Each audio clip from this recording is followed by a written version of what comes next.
Hey, Feminist Frequency Radio listeners. This is Ebony, coming to you before the show starts to say, we need your help. During the month of May, we are trying to raise $35,000 to keep Feminist Frequency going. Everything that we do, including the podcast that you're about to listen to, costs us money. And so we need you to help us keep producing the vital work that we're doing. Do you like our podcast? Do you like our web series? Do you like the writing that we produce and put up on the web? We think you do. We also think that you want us to do new, better, more things. And we can't do that without your support. So take a moment, go to feministfrequency.com/donate, pledge your support. We thank you so very much. And now on with the show. They painted a racing stripe over exposed brick. That is a crime. Okay? Dear Philip, please make that be the teaser this week. Welcome to Feminist Frequency Radio. This is episode 25. I'm your host, Anita Sarkeesian, and I'm joined by my personal Fab 2, Carolyn Pettit. Hey, hey. And the very sick Ebony Astor. Oh my God, you guys. This is the show that asks you to be critical of the media you love, or alternatively, we're the feminist killjoys coming for your media, depending on your perspective. Today's show is a queer extravaganza. Yay! Woo! We're going to be talking about Queer Eye, the reboot from the original early aughts show, Queer Eye for the Straight Guy. And then we decided to take a trip into the past and rewatch the Wachowskis' first feature film, Bound, about lesbians and the mob. As always, we'll finish the show by each sharing a little something in What's Your Freak-Out. Exclusively for our fantastic drip backers, we'll be recording a bonus segment. And this week, we're going to have a casual after-show hangout, which means we don't really know what we're doing, but it's going to be great anyways. What is Drip, you ask? Well, it is a subscription-based membership platform, and your generous support is what helps us keep this podcast going.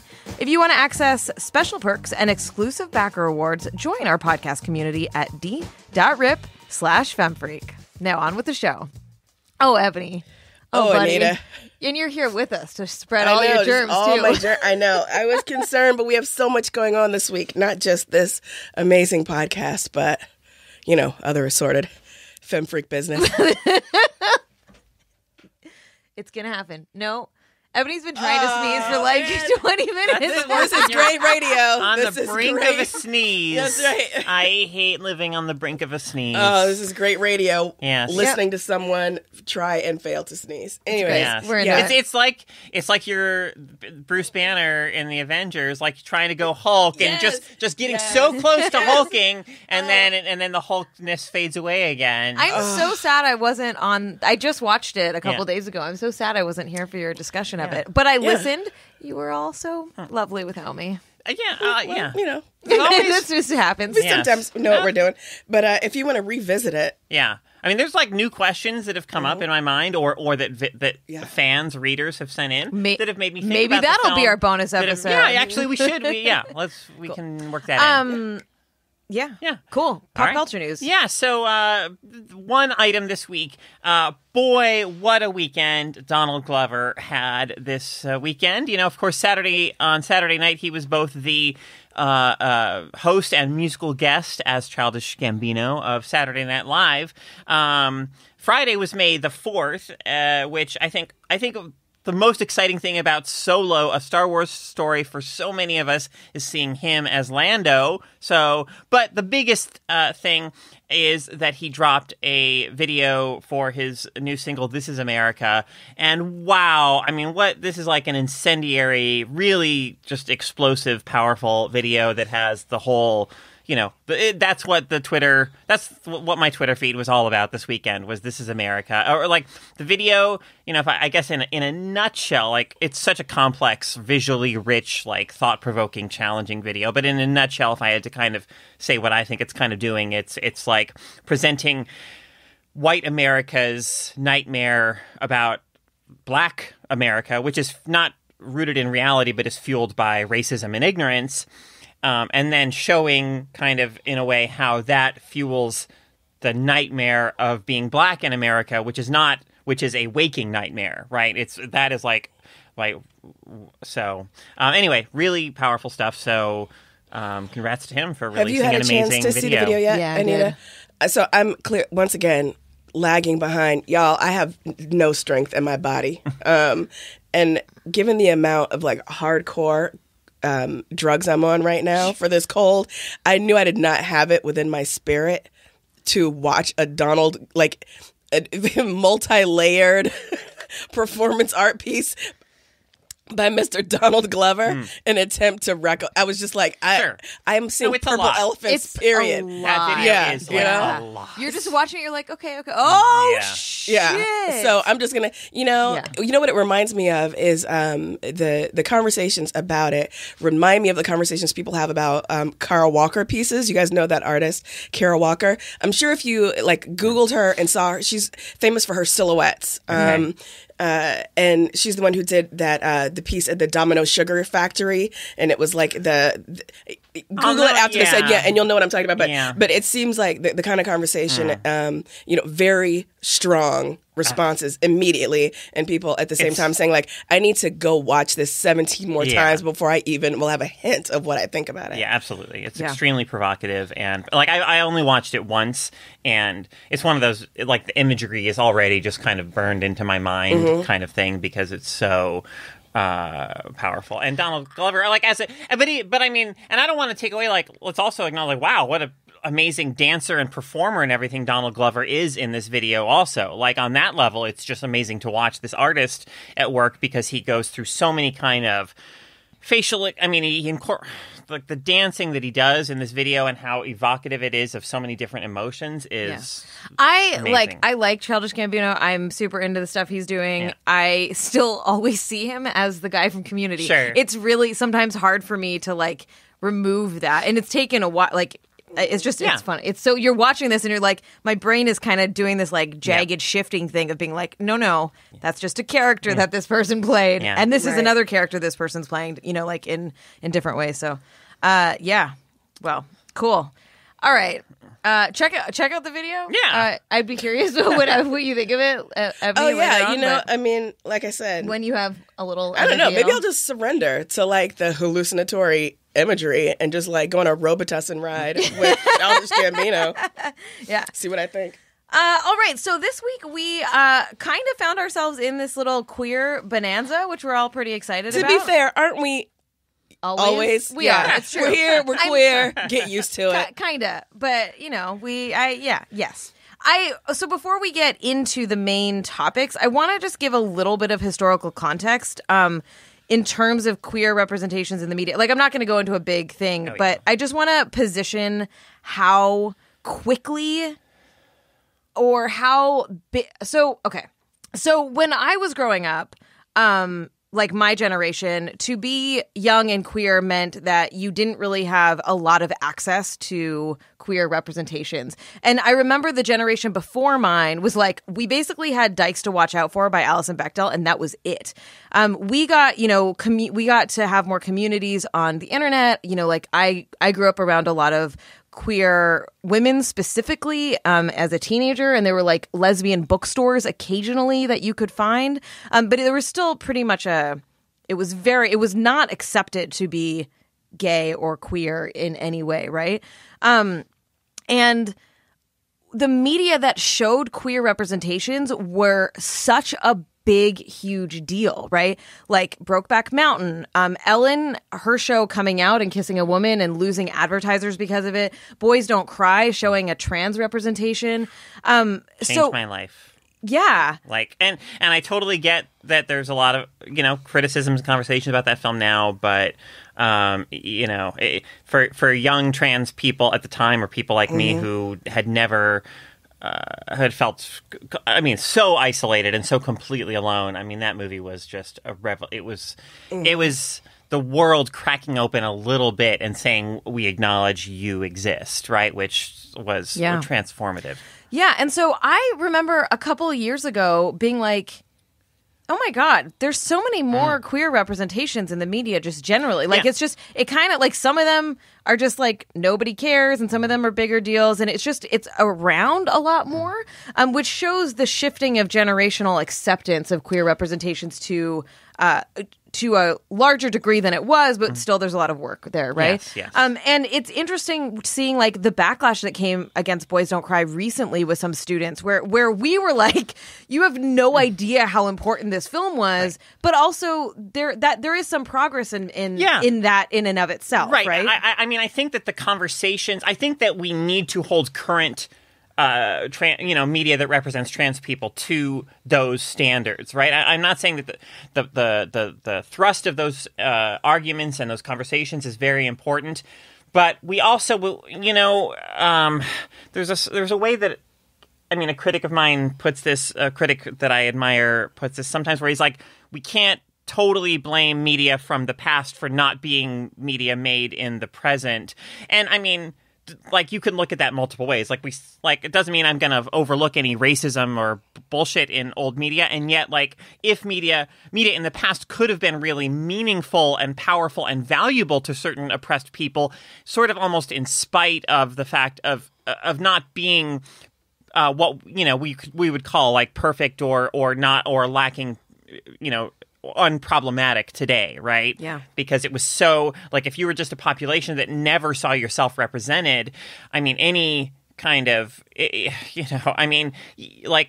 didn't occur, I think, to most trans people back then. I mean, I'm sure there were people like, would have been great if they cast a trans actor, but like, just to have this high-profile, well-respected, celebrated film. I mean, it was huge. It was. And something like Brokeback Mountain was such a massive cultural phenomenon in a way that wouldn't happen today. If that movie came out today, it would just be another movie. Yeah. But at the time, especially having straight actors pretend to be gay was like considered brave, quote unquote. Yeah, those in this actors way. like, wow, how brave of. And that's the same thing with, we're going to talk about Bound, which they had a hard time casting actors, female actors, right? Yeah. Actors who would play, like, have really intimate sex scenes and play lesbians. And so, like, the time has shifted. So, but I just want to position that because it's relevant to the fact that, like, there is this reboot. So the one of the main topics for this week is Queer Eye, right? Mm-hmm. And this is a reboot from a show called Queer Eye for the Straight Guy that was on Bravo in 2003. 2003.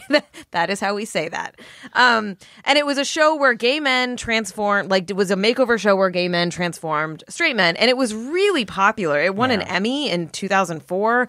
It was a huge deal. So, of course it got rebooted because everything is being fucking rebooted today. And the Netflix show that is out right now is getting really, really high praise and really, like, acclaim. And people in my community have been like, yo, you should watch this show. So so we watched some of it. Yeah. I have feelings about it. Me too. I mean, I have no feelings. Just kidding. One thing that I think is it's it's heartwarming at times. It has it works as this sweet, heartwarming story at times for me, and yet I guess one issue that I have with it is that. So the Fab Five, right? They come to these straight men who are in one way or another struggling with their image, their everything, kind of in their lives. They aren't really making connections with women and so on. And so a big part of the show for me is the emotional intelligence of it's not just about the style, the fashion, and the cooking, which is all great, but it's like these men also try to come in and bring some emotional intelligence into the lives of these straight men. Like, you have to be vulnerable. If you shut down these feelings, then you're going to lose these feelings. And that stuff is all, I think, very true and very valuable. And yet what my problem is that shows like this, and maybe that shows like this reinforce the idea that that kind of emotional intelligence, or understanding that vulnerability is a kind of strength and not a kind of weakness, that's still the realm of the queer masculinity. And of course these straight guys, we straight guys need a little help from the queer folks to understand that, rather than expecting the arrival of a straight masculinity that embraces and has that kind of emotional intelligence as part of its part of what's considered masculine for straight men, I guess, or can be within the realm of straight masculinity. So how many episodes did you all watch? I watched the third episode based on your, and we have to talk about. I know, that and I don't want to. episode. I want to talk about the first episode first. I watched 1 and 3. Okay, so. Oh, but no, so my jokes aren't going to land for episode 2. I'll go land with me. Okay. To be fair, your jokes aren't going to land anyway, but they'll land with the audience. Fair. So the first episode, I was like, oh, this is cute and warm. And I kept being like, you have this man who's just like, he's so sincere and genuine. And like, I understand why they chose that as the first episode, right? Because it was like this guy who you wouldn't think would be accepting of queer men, who might be a little homophobic, who says things, like who wears the pants in the family. And then they sort of badly explain how that doesn't. Very badly. It was so bad. Explain why that's not the way it works. But like, there was something really heartwarming about this guy's openness to like transform in some ways and change his life, and then like with his ex-wife, like I thought it was really sweet. Yeah, right? I mean, he keeps saying early on things like, you can't fix ugly, right? Like he sees himself very much as like he's just internalized this idea that he is like ugly, undesirable, etc. And seeing these guys come in and work on him, like the sort of emotional and psychological aspects of how he feels about himself, that being as important, if not more important, a component as the food and the fashion and everything, or like these things are all woven together. But that to me was, I really appreciated seeing that. I think that there is valuable stuff in there. I felt like this show was such a genealogical mapping of the stuff we talk about at FemFreak. This was such an interesting offshoot of our discussion last week, Caro, about incel culture, right? Mm-hmm. Because you have this insistence in incel culture that women are there, their bodies, right, are there to service the needs of straight men. And they aren't meant to be autonomous beings outside of that, right? So one of the things that I found really interesting about this show is how you have, the Fab Five come in, and I've only seen the 2 episodes. I think there's another episode in the series where they actually make over another queer man. Correct? I don't know. Maybe I think I saw that. Okay. But for the most part, it's, even though it's no longer called Queer Eye for the Straight Guy, it's called Queer Eye More Than a Makeover, which I think is a very interesting title change. But it's very interesting that they come in and they do this for men who want to please their women. Right? Straight men who are either with women that they don't feel they're doing enough for, or men who are having trouble connecting with women. And I just think like there's something, so radical in a way about acknowledging the interior emotional lives of straight men and allowing them to be vulnerable on screen. And I do think it's interesting, as you said, Caro, that like the opening up of this is coming through queer masculinity, right? Like they're being allowed to say these things and show their vulnerability through queer men, because straight men are assumed to not yet have access to that emotional toolbox. But I think, the first episode with, I think his name is Tom, I think it's like justifiably, even if you haven't seen the show, about Tom and Abby, because it was like this love story for the ages, right? Like this woman that he says he's in love with, and they, for whatever reason, can't be together. And having not seen the episode, I was a little suspicious, because sometimes the world being what it is, when there is a dude who's insistent upon being with this one woman and they're not together, I'm like, maybe there's a reason why y'all ain't together, Yeah. Like maybe she doesn't want to be with you, dude. It's not some star-crossed thing, right? But I completely fell for it. Fell for the okie doke. When it comes to cheap sentimentality, I fold like a cheap shirt. That's whatever. That's who I am. But yeah, I appreciated the fact that they were saying like, straight men, you're allowed to have these feelings and have this longing and loneliness and like need for connection. But you also do have to put in the same kind of work that, other people do. Yeah, totally. I thought it was when they were in the mattress store and they, like the 2 dudes, Jonathan and whoever else was with him, like jumped on the bed together and like was sort of being like cuddly, and then he just jumped in with them, and I kept being like, man, shit, like there's still lots of homophobia without a doubt, but like that, it just had this moment of like, you're just down for this, and you're like, cool, and this doesn't challenge your masculinity, this doesn't challenge your sense of self and who you are. You're like, and then at the end, listening to him talk about, he's like, we're friends. Like, he hung out with these people for like 3 or 4 days, and he like, it felt like, obviously the show is very, very, very scripted and edited and like planted. Like when you see her walking, the shot at the car when she walks up, like, you know that they were like, okay, go, right? But it's still like, I was like, wow, you really like changed this dude's life and like had this really big impact, and he's gonna think differently about exposure to queer folks in general. Right. I mean, as structured and polished, and the show is, for my taste, of at times a little too like reality TV polished, kind of artificial, but the emotions that Tom feels in the end, where he's sort of moved to tears by his experience with these guys, like it's sweet to see this straight guy. Yes, I want to give us a bunch of time to talk about season 3 or episode 3, but yes. I have a couple of comments about episode 2. Sure. All right. So, first of all, like one of the story arcs of that one is that the guy is very closed off. He doesn't make eye contact. He doesn't like to be touched, and so they kept touching him. They kept like hugging him. I know, and so the arc was that he became more open and that he made eye contact and he like voluntarily hugged them and that kind of thing. But I just kept being like, if you don't want to be touched, don't touch a person. Yeah. So that bothered me. The other thing is that he had this beautiful long hair and this beautiful beard, and like. This was very, so the ways that they do makeovers from what I've seen. So he's was he Indian? Yes, I think he was Indian. Because Pakistani,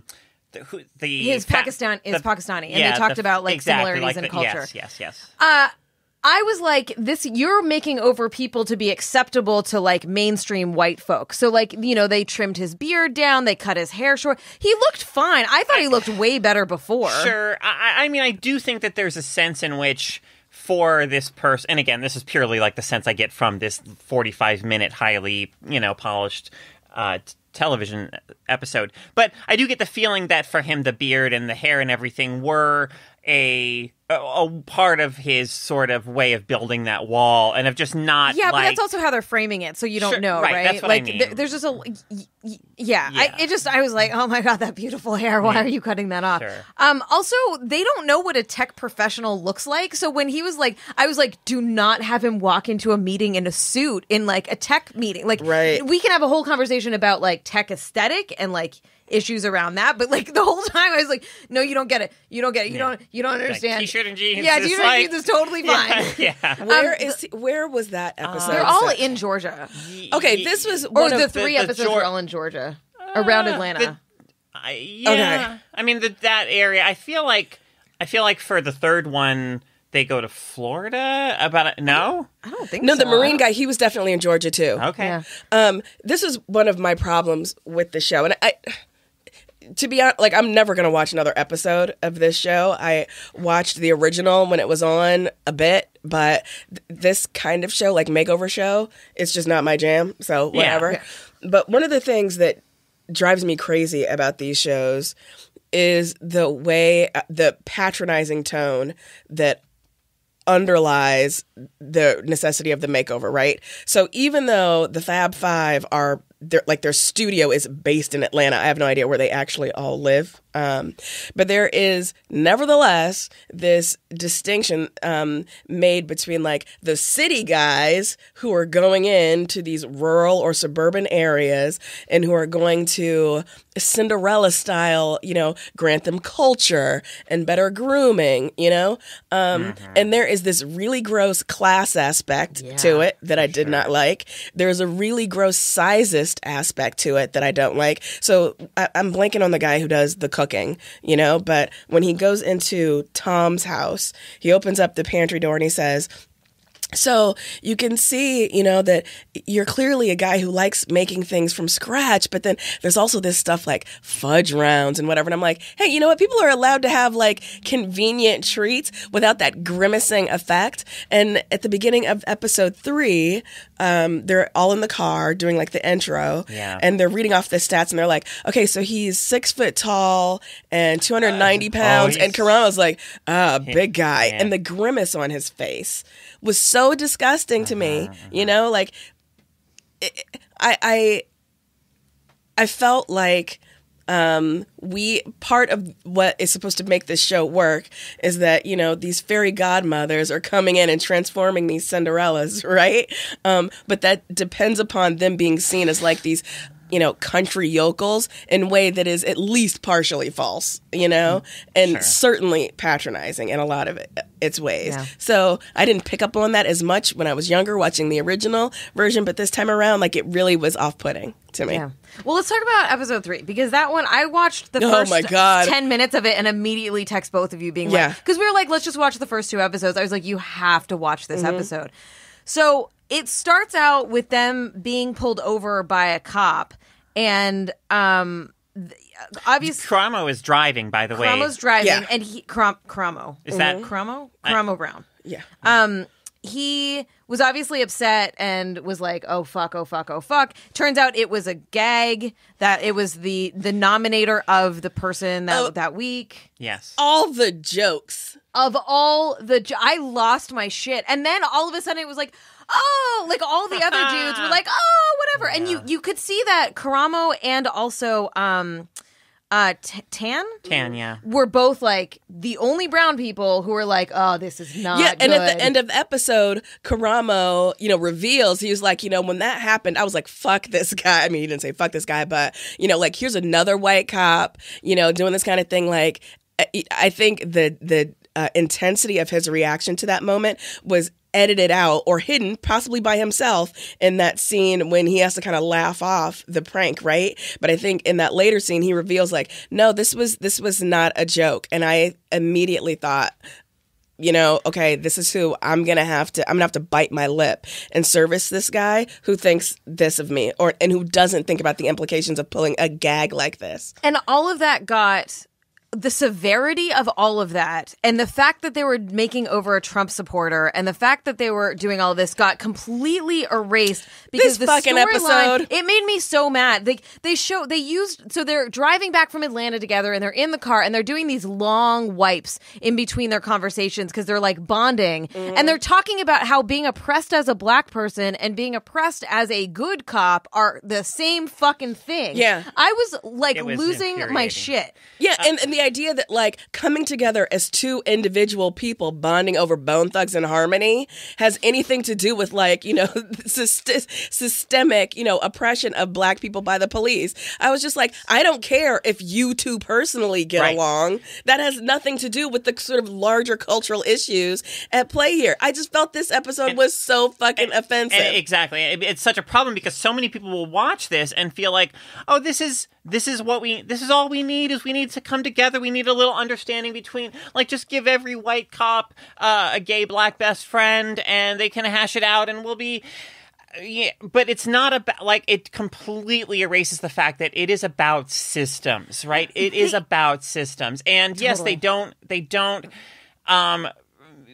make Corey confront in any way or talk about the fact that he is supporting a white supremacist presidential candidate. They literally say Black Lives Matter weren't heard, and the cops also weren't heard. Yes, the cops weren't heard. Like, they were like, I wrote down so much of this dialogue because it was infuriating. If we could just talk and learn from each other, everything would be fine. And then he's like, I respect you so much as a police officer. Yeah. And like, it's that bullshit of like, there are good cops and some bad apples, and that's not true, as you both have been talking about. And then like they are both crying, and then Caramo is like, this changed my life. I hated you cops before. I'm like, you still should. You should, right. Like, and then they just ignored. Yeah. Like, they showed that he had the MAGA hat, but they were like, cool, we're still gonna just pretend like this is cool, and we're going to use this as the story arc to like get like white liberal fucking people to be like, oh, this is feel good, and this is how change happens, and everyone comes together, and like, are you fucking kidding me? That's the danger and the damage of media like this, is that so many white people, it reinforces this idea of, oh, you can be a good person and vote for Trump without having to think about like the reality of the oppressive administration that you are supporting, and how that has a material impact on the lives of marginalized people. I can't believe that the people who told me this show was good didn't qualify this. Like, you can like the show, but like the fact that there wasn't the tiny little, but there's an episode like, like nothing. Like everyone should be freaking the fuck out about this episode. I was shocked when this came up because of how. Me too. I was like, people are liking the show, and people, this, like, why wasn't this episode a huge thing on my Twitter feed? Why? But yeah, I was flabbergasted. I was too, and then I was so glad you wanted us to watch this one, because it, further confirmed for me that I'm not going to be watching any more of this. But I was so, listen, I have zero ability to resist, a polished presentation, right? So at the same time that, I'm absolutely boggled by this conversation that Corey and Karamo are having in the car on the way back from Atlanta. And I'm like, this is bullshit. At the same time, I was so moved by every scene where he talks about his father. I lost my mother. Too. And again, we don't get to see men being open this way a lot of the time. And when we do, it does have to do with like their relationships with women, right? But he's talking about his relationship with his father. And I just felt like, oh man, just like that barefaced honesty. I felt like, oh, this show owes me $10 for making me feel, because I was so mad. I was so mad. The reason why people aren't, like your friend, I think why a lot of people aren't talking about this is because a lot of people still don't understand that these are issues about systems, right? And it doesn't mean that we can't have sympathy for Corey as a man who, loves his father, right? Those kinds of things. But that doesn't change the fact that, he is a participant in these systems, and that Karamo should still live in fear as a black queer man in the world. And having this conversation didn't change that. And having 20 conversations like this is not going to change that. Right? Oh, were you going to say something? Yeah, just there's no common cause with white supremacists. Bye. Exactly. Yeah. I'm going to say the last word on this, not on this topic, on Queer Eye, because in episode 2, they painted a racing stripe over exposed brick. That is a crime. Okay? Dear Philip, please make that be the teaser this week. Out of nowhere, no context, just they painted a racing stripe over exposed brick. It's literally the only note I made on episode 2. Like, that beautiful exposed brick, they painted the whole thing like black with like a white racing stripe or something, and I was like, you can't undo that. Fuck you and your bad design. Okay. Hey, all you wonderful Feminist Frequency Radio listeners. It's me, Carolyn. I'm here with Ebony, and we want to take a moment to tell you about something really cool and fun we're doing that you may not know about. We have a new podcast called Cinema Ball. Ebony and I both just really love movies. We love the chance to talk about movies, to get really nitty-gritty.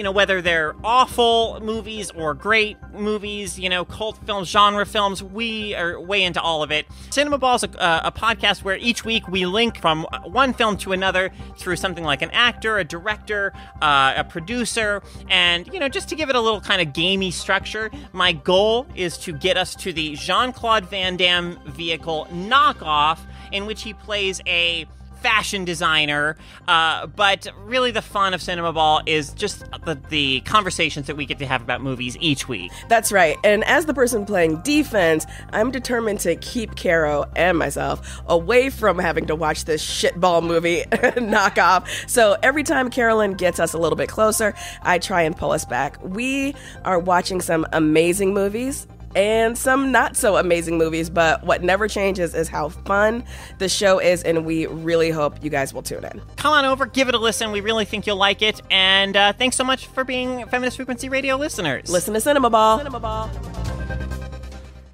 All right, so Bound is a 1996 Wachowski film. It is their first feature-made film. It's about two lesbians who try to steal $2 million from the mob. Just personal story. Like, when I was a young queer lesbian, we watched the fuck out of this movie, like, over and over again. Like this, and But I'm a Teenager, and everything early Angelina Jolie were like... So going back and watching this, like Gia and Foxfire and... This is why you so fucked up now? Fair. Totally fair. So watching it again was weird. But so some things about it. So some people have said that they made this movie to show that they could make a feature-length movie because they were trying to shop The Matrix around and no one was buying it. But Lana Wachowski said that that's not true. They just decided to focus on making their own Directorial debut. Dictatorial. Yeah. Also, fun fact. Do you know who Susie Bright is?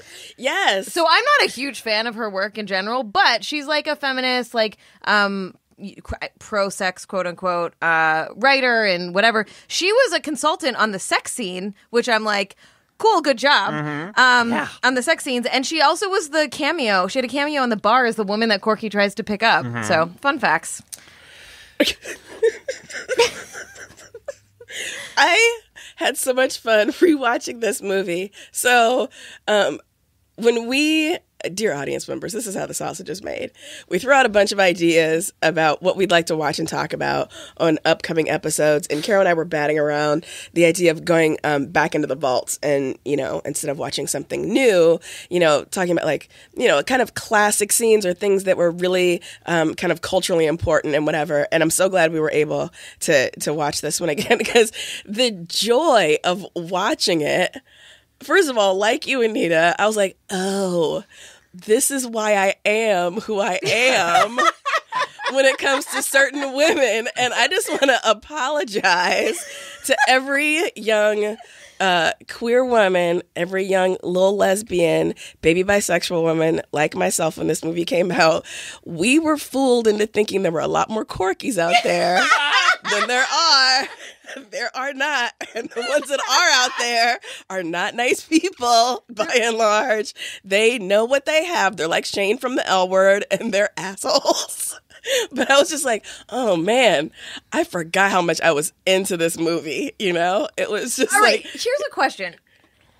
Is it purposely bad acting? Because it's a little... I had a hard time rewatching this. Listen, you don't hire Gina Gershon, Jennifer Tilly, and Joey Pants if you want subtle. You don't cast a movie with those three people if you want small movements and small performances. So it's intentionally, everything is intentionally... I mean, you call it bad. I would call it, heightened or stylized. I think that it is a film. Sure. It is not... That's actually what my question was. It's very intentionally supposed to be like that. Yes. Well, I think it's part of because of its neo-noir genre, It's right? It was influeed by, Sin City. It's such a style... It's such a stylish... it's obviously a film made on a really, low budget, and yet within the constraints of that budget, the way that they find the kind of decor for the apartment and everything, even just, the phones and things, that suggest that, it's that, kind of sharper imagey, sleek, but, kind of 90s neo-futuristic, just stuff. Yeah. Right? There's something to that. So I had not seen this film in many, many years, and I was immediately aware of how it's working in a noir space. And so I actually kind of kept thinking that Jennifer Tilly. Wait, it's Jennifer Tilly. Yeah. Tilly. What's her character's name?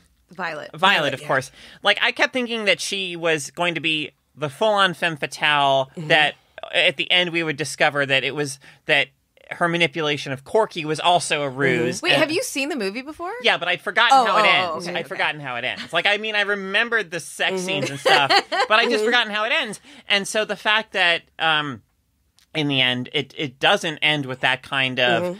it kind of reaffirms the bond that these two women have, and the way that these manipulative, asshole, self-absorbed men cannot be a part of that, right, is ultimately very it's very like as a queer person, it's very kind of validating and like invigorating still, right? I love that it was Vi gets to occupy several positions, you know, in the noir space.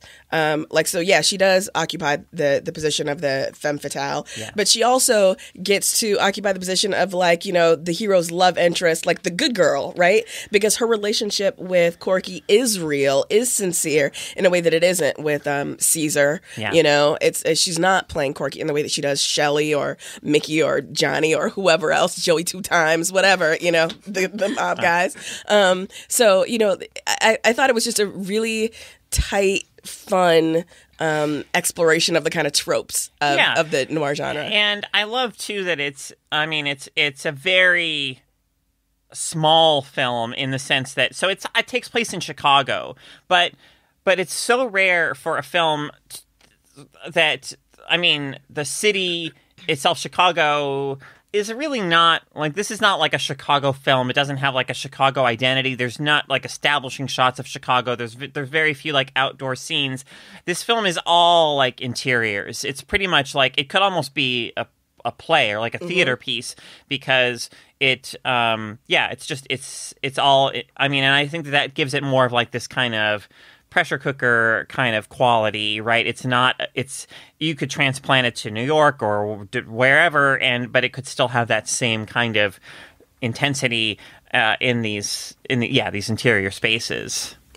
Can we talk about Gina Gershon's lockpicking earrings and how dope those were? Yes. When I was younger, people used to tell me I looked like Gina Gershon, and I was like, but she's weird looking. Am I weird looking? And then I grew up and was like, oh, she's fucking hot. Like, I don't look anything like her, but I'll take that compliment. You know, I can sort of see it. I see the You don't do that resemblance. weird thing with your lips that she does, though. Thank God. Yeah, we're You can't see that. I just tried to, good radio. Yeah. We produce super good radio. I loved the look of this movie. The blacks and whites. You know, it's obviously a film that's in color, but really, you know, like employs blacks and whites and lines and angles to suggest black and white film and the noir films that it's hearkening back to. But also, I think, is meant to, you know, suggest like a moral compass in a way, you know, like black and white, right and wrong, but the whites are like often smudged, they're dirtied in an honest way, you know, so like the whites that we do see, like Corky's tank tops, for instance, you know, they're not pure white, but they're not dirtied from blood the way that Caesar's white shirts are, right? Like it's kind of it's an honest work. Exactly. I just thought it was very interesting visually, the way they set that up. I'm really enjoying listening to you talk about it. I had a hard time getting into watching it again, and I sort of like kind of had it on the background as I was working, just because I was like, I can appreciate all of the things that you're saying, and I can appreciate that it's like important filmmaking, but I was just like, I was kind of bored by it, and I feel like maybe it had such a different meaning for me previously that is not necessary for me anymore. But it just, I was kind of like, okay, cool, not really like. Because I think I mentioned this when we talked about this. I tried watching the movie again like 2 months ago, and I turned it off because I was like, whatever, I'm bored with this. So yeah, it didn't hold up for me, but I still think it's like, I would recommend watching it. I feel like it's an important sort of film in the landscape of queer films. There is something to be said about like the creators and like. Because when it came out, it was what we assumed were two men making a movie about lesbians. It was so jarring to see that credit at the end. Yeah, exactly. The first thing you see after the movie ends is like directed by like the Wachowski brothers, which the arc of those creators. I mean, I suspect that was something they both felt on some level even then, right? Sure. But and that was a thing that we struggled, like that often, you know, feel like we're like you talked about this on a previous episode with the blue is the warmest color, Blue's the warmest right? color, yeah. Where it's like a man telling the story of young lesbians, and like, is that exploitative? Is it not? You know, like what is that? In that case, some of the sex scenes were, and the struggles with that. So it's kind of interesting now to look back on it. Yeah, I mean, I think that I think that it's the way that it handles this bound, the way that it handles the sex, like, is so.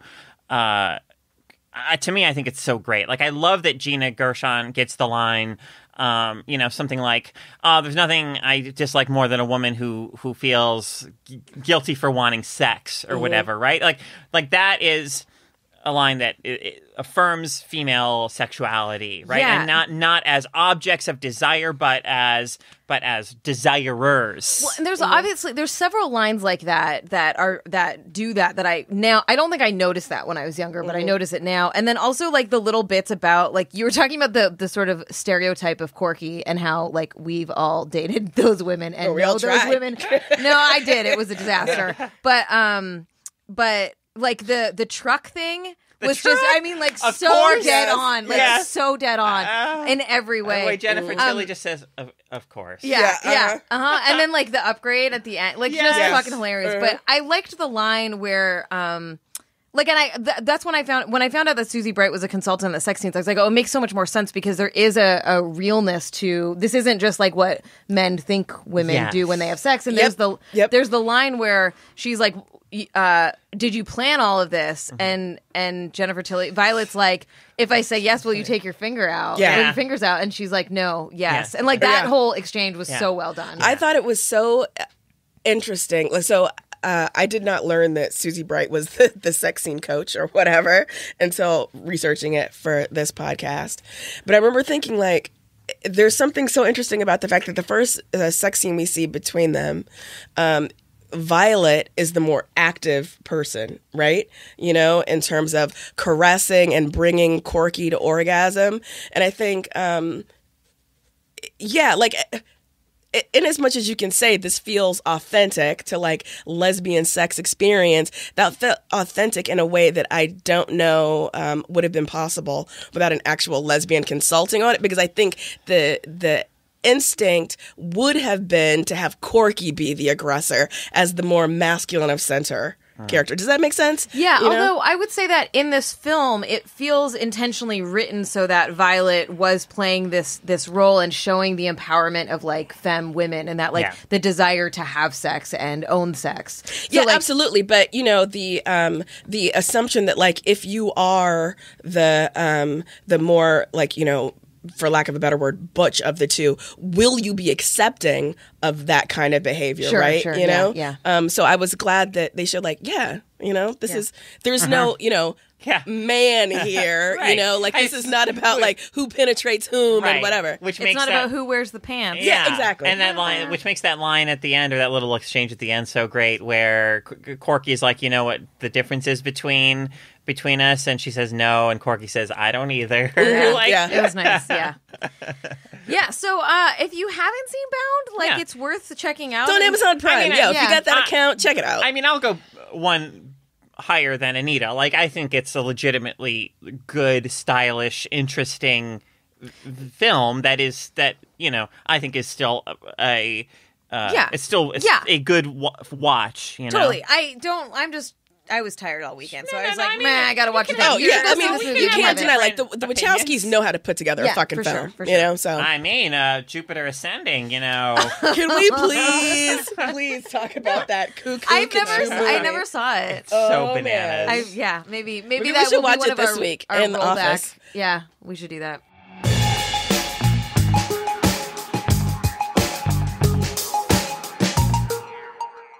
All right. Freak out time.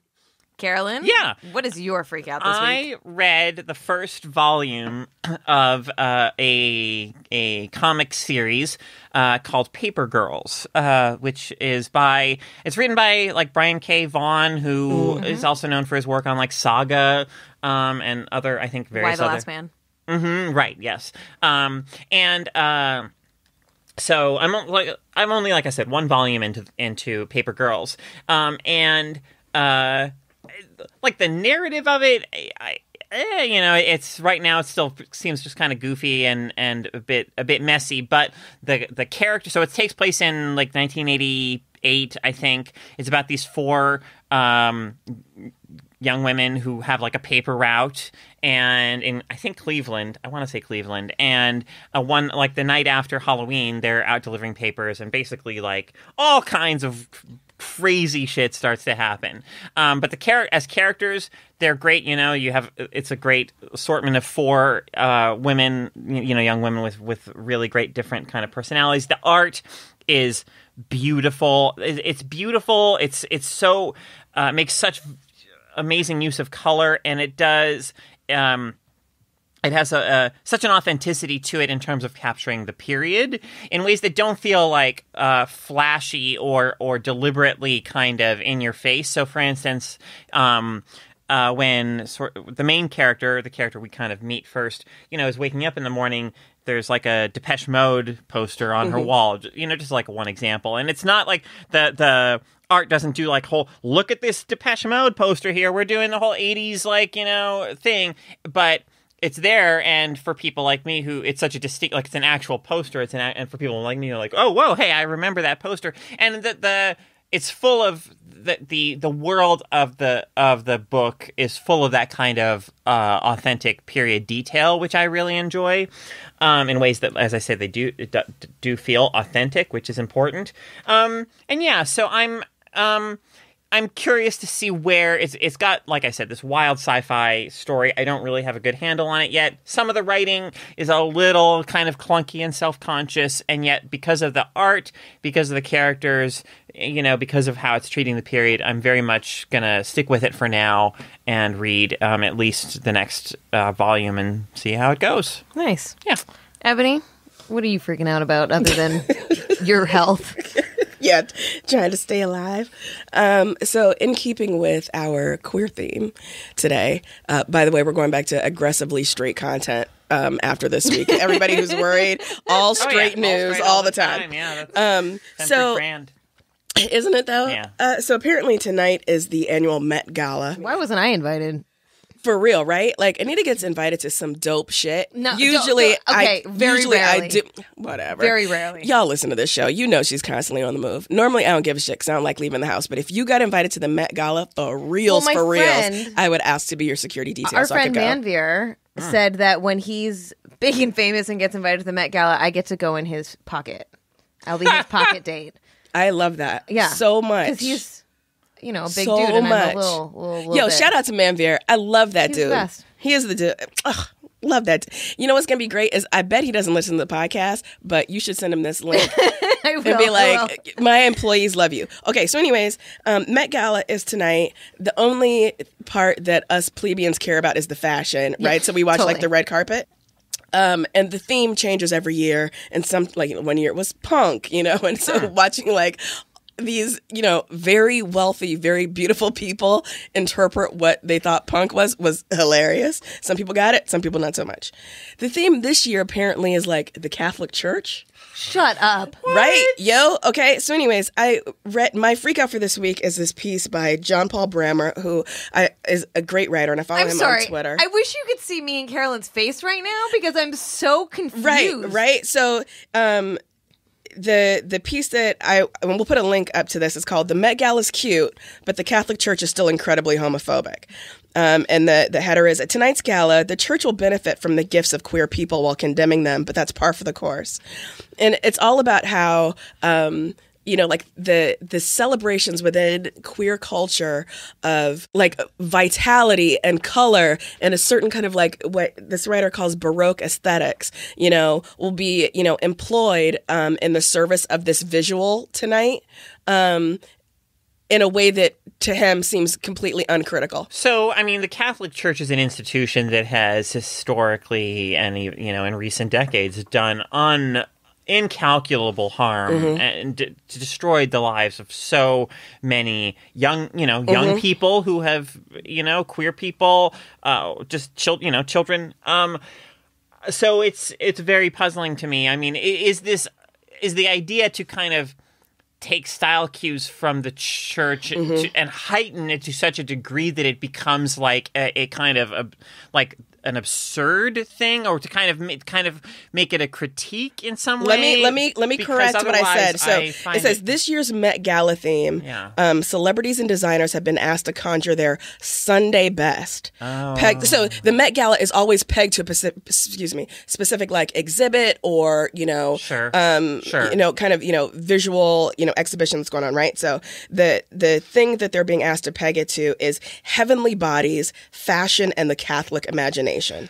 Okay. Exhibit. I mean, So anyways, okay. I found this Fashion, piece yeah. incredibly interesting, right? Because as you're suggesting, there's something so wildly incongruous about choosing this theme with this at its heart at an event that is so unabashedly queer, right? So that, the celebration of like queer designers, the celebration of the queer performers and artists and everything who will be there are being asked to celebrate something that, still to this day, is so, radically unaccepting of who they are. I guess I can see people doing things that function as a kind of, I don't know, an act of reclamation of some sort, or like to try to kind of I'm just not interested in that because I was raised Catholic. I have no to me that institution is just so reprehensible and has done so much knowingly done so much harm and internally functioned for so long to protect criminals and perpetrators that I don't want to see it in any way celebrated or redeemed personally. Yeah. So the piece that I found so interesting, and again, we'll put a link to this up, is when he says, tonight at the Met Gala, McQueen, and he's talking about queer designer Alexander McQueen, is being posthumously reintroduced to the faith. His silver crown of thorns is part of the Met's exhibit, a piece that drew objection from the church, which has been coordinating with the Met. It sums up the relationship between the church, queer people, and the Baroque aesthetic they share. The church is willing to use beauty to spread its message, willing to appropriate from the visual vocabulary of queer designers to achieve that beauty, and all too willing to persecute and ostracize queer people while doing it. The current catechism, the official set of principles Catholics follow, says that, quote, homosexual acts are intrinsically disordered. I found that phrase so interesting, intrinsically disordered. Anyway, talk about it. Hit me up at Ebony Aster. Let's talk about this piece. I will share the link. Wow. All right. My freak out this week is Ebony. What? No, I'm not remotely ready. So, Ebony Excuse me. is sick, but when she's not sick, she's fucking magic. Yes. And here, I'm going to tell you a couple of stories about how she's magic. Oh my God. I thought that this was limited to menstruation. So, Ebony has in the past predicted the start of my period. Listen, to today. people, Phil, if you don't cut this out, I want to make this clear. I'm not just randomly, obsessively tracking Anita's menses, people. Oh my God. And of course, no one's going to listen to this. Whatever. Go forward. Okay. Go forward. In a way, this has happened on several occasions that has been surprising to me, including one where I thought I was a week off, and you're like, nope, you're going to start today. And I'm a witch. I'm a witch. What do you want from me? I'm a witch. But whatever. I thought that this was like moon magic or some shit, right? Yeah. So 2 weeks ago, on our live show at Kickstarter with special guest, friend of the podcast, Jay Smooth, Ill Doctrine, what up? Ebony asked us a question, and it was something like, what celebrity would you not want to be a weirdo in front of, or something like that? No, it was like, what celebrity, if you just had the chance, you feel like y'all would get along and you become friends? Okay, like, you just feel like you'd have a connection. So I said Emily Blunt, and Jay said Erykah Badu. What? So break it down for Anita. Tell the people how psychic I am. The next day, the exact next day, I'm at the Time 100 Gala, and Emily Blunt walks past me, and I go, ugh! Like in her face, like an idiot. And so I met Emily Blunt. Then, 5 days later or something, Jay gets into a row with Erykah on Twitter, and we were like, how in the fuck did this happen? Now, Jay wants his credit back. He wants a different experience because his experience wasn't as good as mine. You're right. Well, I have no ability to change people's destinies. I just call it like I see it. And I'm right 67 to 71% of the time.